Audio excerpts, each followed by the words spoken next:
इसलिए चेंजेस की ज़रूरत आई। इसको हम एक छोटी सी एग्जांपल से जानते हैं। 2005 में सुप्रीम कोर्ट में यूपी सुन्नी सेंट्रल वक्फ बोर्ड का एक इशू खड़ा हुआ। इशू क्या था कि ये जो बोर्ड था, यूपी सुन्नी बोर्ड था, वक्फ बोर्ड था, इन्होंने एक डिक्लेरेशन दी कि जो ताजमहल है वो वक्फ की प्रॉपर्टी है, वो वक्फ के अंडर आती है, और उसी के तहत इन्होंने एक मुतावली, एक केयर टेकर अपॉइंट कर दिया ताजमहल के लिए।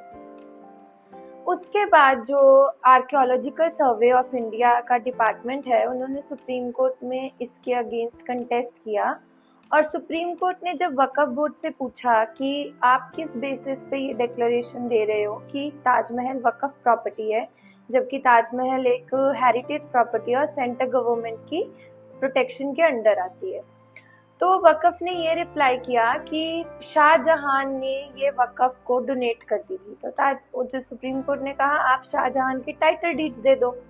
जब वक्फ बोर्ड ने ताजमहल की टाइटल डीड्स नहीं दी, तो वक्फ बोर्ड ने सुप्रीम कोर्ट में उनके सामने क्लेम रखा कि ठीक है, हम अपना स्टेक इन क्लेम छोड़ देते हैं ताजमहल में, आप हमें ईजमेंट्री राइट्स दे दो ताजमहल के।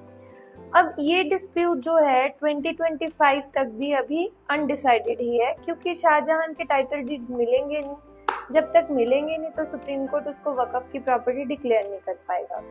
तो एक छोटा सा एग्जांपल था। देखो, ताजमहल तो वर्ल्ड हेरिटेज प्रॉपर्टी है, इसलिए सुप्रीम कोर्ट उसमें इंटरेस्ट भी लेंगे, और जो बड़े बड़े डिपार्टमेंट्स है वो भी इंटरेस्ट लेंगे, पर ये प्रॉब्लम रोज की जिंदगी में कॉमन मैन भी फेस कर रहे थे बहुत सारे पार्ट्स ऑफ इंडिया में।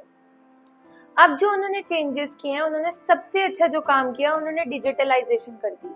अब जो वक्फ अमेंडमेंट बिल आया है 2025 का, अब उन्होंने कहा कि जो भी वक्फ की प्रॉपर्टी है ऑल ओवर इंडिया, वो सारी डिजिटलाइज होगी, दैट इज वो डिजिटल रिकॉर्ड्स में बोलेगी। इससे क्या होगा कि पता रहेगा कौन सी प्रॉपर्टी है, और इलीगल एनक्रोचमेंट्स पे भी एक आई रहेगी कि हाँ, ये इलीगल एनक्रोचमेंट से प्रॉपर्टी तो नहीं इन्होंने ली है।